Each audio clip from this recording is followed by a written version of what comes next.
राधे राधे बच्चों। अब हम कैपेसिटर में उस पार्ट की बात करें कि पैरामीटर्स किस तरह से चेंज होंगे। मान लीजिए हमारे पास में कैपेसिटर है जो कि एयर कैपेसिटर है और हमने उसको वी नॉट पोटेंशियल से चार्ज किया। ठीक है, तो उसके पैरामीटर्स कौन कौन से होते हैं भाई? कैपेसिटेंस है सी नॉट, ओके, चार्ज है क्यू नॉट, तो Q equal to C V हो गया, सी नॉट वी नॉट। अब जिस पोटेंशियल से चार्ज किया है वो तो अपने को वी नॉट मालूम ही है। अब इलेक्ट्रिक फील्ड, तो भैया इलेक्ट्रिक फील्ड जो होता है वो potential difference per unit distance होता है, तो इलेक्ट्रिक फील्ड ये आ गया। एनर्जी हम Q square by two C या C naught V naught square by two से दे सकते हैं। अब सवाल है कि हमने बैटरी को हटा दिया, तो भैया बैटरी जो है पोटेंशियल प्रोवाइड करती है, कांस्टेंट बना के रखती है, ठीक है, और चार्ज को एक्सचेंज करवा देती है। तो अभी बैटरी को हटा दिया तो चार्ज का ट्रांसफ़र तो हो नहीं पाएगा, इसका मतलब चार्ज कांस्टेंट हो गया। और फिर बैटरी हटाने के बाद में हमने डाइलेक्ट्रिक इंसर्ट किया, ओके। तो सबसे पहले हम बात करें भाई, बैटरी हटा दी तो जो चीज़ कांस्टेंट रहेगी वो चार्ज रहेगा।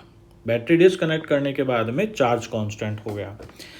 अब आपने डाइलेक्ट्रिक इंसर्ट किया है तो कैपेसिटेंस जो है डाइलेक्ट्रिक इंसर्ट करने से बढ़ जाता है, चार्ज सेम रहा, कैपेसिटेंस जो है बढ़ गया। अब पोटेंशियल डिफरेंस की बात करें तो आपके पास में, चलिए, इलेक्ट्रिक फील्ड जो है वो सिग्मा अपॉन एप्सिलॉन, तो सिग्मा को आपने क्या कहा, Q by A epsilon zero epsilon r. तो अपने पास में यहाँ पर सिग्मा अपॉन एप्सिलॉन को अपन क्या लिखेंगे, ई नॉट, तो ई नॉट बाय एप्सिलॉन आर। तो जैसे ही डाइलेक्ट्रिक इंसर्ट किया इलेक्ट्रिक फील्ड घट गया। इलेक्ट्रिक फील्ड घटा तो पोटेंशियल डिफरेंस भी कम हो गया, ठीक है। तो हम इसके हिसाब से एनर्जी की बात कर सकते हैं। देखिए, पोटेंशियल डिफरेंस कम हो रहा है, कैपेसिटेंस बढ़ रहा है, लेकिन ज़्यादा इफेक्ट पोटेंशियल डिफरेंस का रहेगा, तो पोटेंशियल एनर्जी घट गई। दूसरा सिचुएशन लेते हैं कि हमने बैटरी को कनेक्टेड रखा।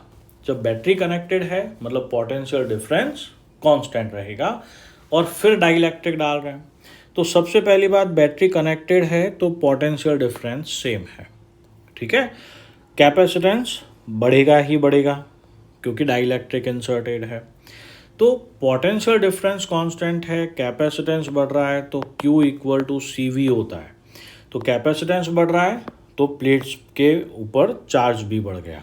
तो बैटरी ने क्या किया, पोटेंशियल डिफरेंस को बनाए रखने के लिए एक्स्ट्रा चार्ज प्लेट्स के ऊपर प्रोवाइड किया। इलेक्ट्रिक फील्ड की बात करें तो electric field V by D होता है, पोटेंशियल कांस्टेंट है तो इलेक्ट्रिक फील्ड भी कांस्टेंट रहेगा। फिर हम बात करें एनर्जी की, तो कैपेसिटेंस बढ़ रहा है, ठीक है, तो आपके पास में पोटेंशियल एनर्जी भी बढ़ रही है, ठीक है। तो कुल मिला के हम ये जान गए कि अगर बैटरी को हटाएं या बैटरी को जोड़ के फिर डाइलेक्ट्रिक इंसर्ट किया जाए तो ये पैरामीटर्स में किस तरह से चेंज होता है। सबसे इम्पॉर्टेंट, बैटरी को जोड़ते हैं तो पोटेंशियल डिफरेंस कांस्टेंट होता है, और बैटरी को हटा दिया जाए तो चार्ज कांस्टेंट होता है। राधे राधे बच्चों।